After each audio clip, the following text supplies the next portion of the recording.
At 6 months old, this boy could balance on his father's palm. At 7 months old, his father gave him a putter to drag around in his circular baby walker. By age 2, he went on national television and used a club tall enough to reach his shoulder to drive a golf ball past Bob Hope. That same year, he entered his first tournament and easily won the 10 and under division. His father was already mapping out his destiny. He believed his son was the chosen one and required relentless, highly focused practice from day one to ensure he reached his potential.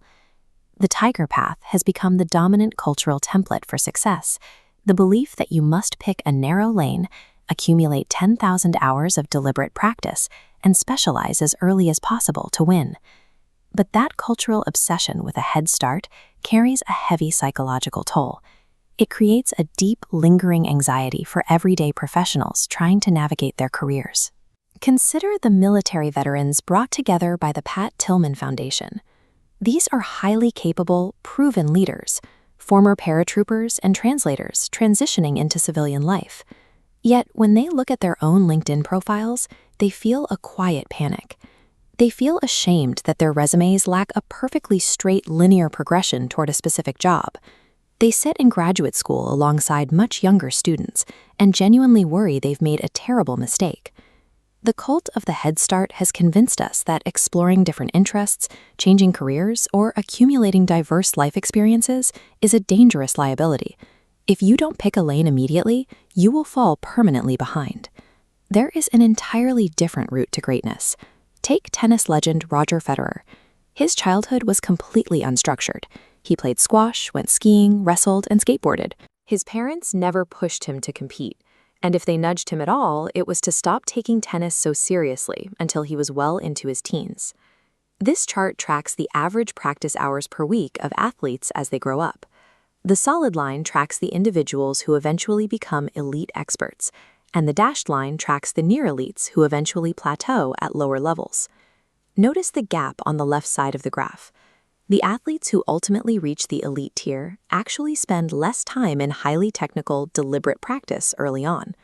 They undergo a long sampling period before finally ramping up their technical practice later in life. You see this play out at the highest levels of competition. The 2014 World Cup winning German national team was overwhelmingly made up of late specializers. They spent their childhoods playing non-organized amateur soccer and sampling other sports entirely. The data suggests that early sampling and discovering your own proclivities is the more common path to high-level mastery. You might assume this sampling period only works for physical sports. What about the highly cognitive environments of business, technology, and art?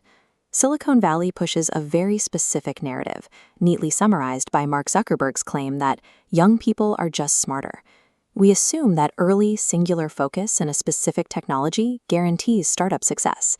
U.S. Census Bureau data shows the exact opposite.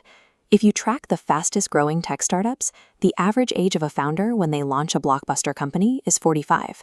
Studies show that technological inventors actually increase their creative impact by proactively sacrificing a bit of depth to gather experience across different domains. The legendary Duke Ellington followed the same pattern, shunning childhood music lessons to focus on drawing and baseball. Across all cognitive fields, stepping outside a single lane isn't a distraction. Gathering diverse, seemingly unrelated experiences is the actual engine that drives innovation. Modern professional life operates like a system of parallel trenches. Everyone is incentivized to dig deeper into their own highly specific niche, rarely standing up to look at the next trench over. When these isolated specialists fail to see the larger picture, the results are often catastrophic. Look at the 2008 financial crisis. The government launched a program to lower monthly mortgage payments, but banks were so heavily siloed that one specialized arm would start lowering a homeowner's payments, while a different arm of the exact same bank noticed the lower payments, declared the homeowner in default, and seized the house. Healthcare suffers from this too. Interventional cardiologists are trained to treat chest pain with metal stents. They have become so specialized that they will reflexively pry open blood vessels with stents, even when clinical research proves it is inappropriate for that specific patient. If all you have is a hammer, everything looks like a nail. When highly specialized groups only optimize their tiny piece of the puzzle, it consistently leads to collective tragedy. Golf is a highly predictable, static environment where repeating the exact same motion works, but modern reality is a radically unpredictable, complex web. If you are a career switcher, a veteran, or someone who feels unmoored because you've gathered varied life experiences, you haven't made a mistake. People who start broad are uniquely equipped to identify connections that hyperspecialists are totally blind to. You have the ability to see across the trenches. In a world that relentlessly incentivizes and demands narrow hyperspecialization, having range is a significant competitive advantage.